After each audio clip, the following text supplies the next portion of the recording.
And the way he's running, Hornaday and that second pack will catch him. Whoa, takes back over, gets to the side of McMurray.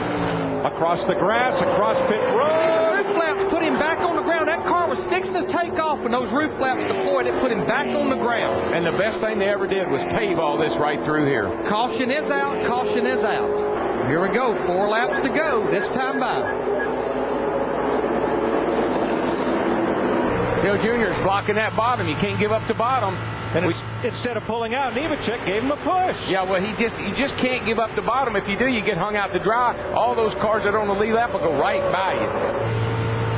Dale Earnhardt Jr. here, look, he's moving to the high side. Remember, they're not completely up to speed right now, but boy, that group behind him, they get a run on him. That's not the place to be, Dale. Man, I would not have done that, because I would be afraid that would be an invitation for everybody to go under me. And remember, at Talladega, the start-finish line not here as it is at Daytona. The finish line is way down here past the end of pit road. And Nemechek's in a dilemma. He's probably faster, but he doesn't want to go to the outside because he's afraid he'll get all those cars freight training by him. It all depends on who goes with him. If Mio would go with 87, he'd have a shot. Mike Bliss to the outside. He's got help. We know Bliss has got plenty of fuel now.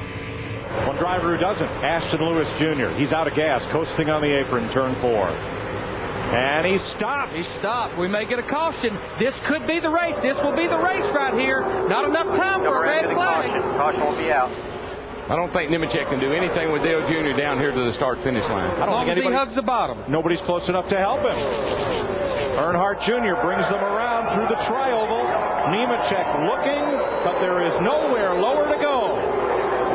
2 laps to go. This will be the race. That'll be the race.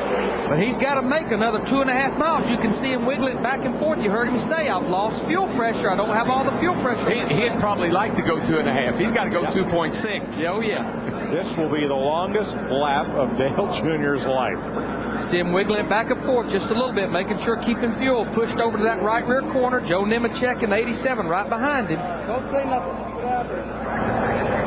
Don't say a thing. They know it's not over until he makes it back to this start-finish line, and he's about 3/4 of a lap away. The only problem is that if it did run out, he's not going fast enough to coast very far. Serpentine. Down to about 5. Down to about 5 pounds there at the end of the backstretch right here. See him wiggling it back and forth, continuing, trying to make sure fuel stays for that pickup. He's got about a mile to go. He's working it, isn't he? We've never had this much tension on a caution lap before, I don't think. He's making sure he don't pass that pace car. This is what you call don't beat yourself.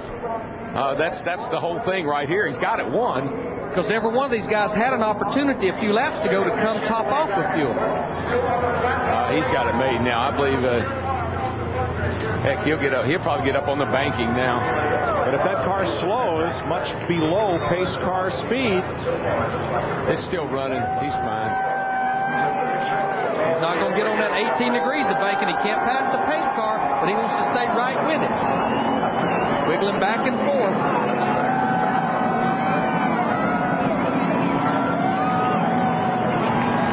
I can see the line. Don't pass that pace car. And Dale Earnhardt Jr. wins it with a last lap time of 2 minutes, 16 seconds. It may only been at 70 miles an hour, but it was pretty exciting. I need a push. He's out of gas. Run out of gas. He's out of gas, but he had just enough. Not enough fuel to make the donut. If that had gone green, I don't believe he'd have made it. Dale Earnhardt Jr. will coast into Talladega's victory lane, and we'll be there with him after this.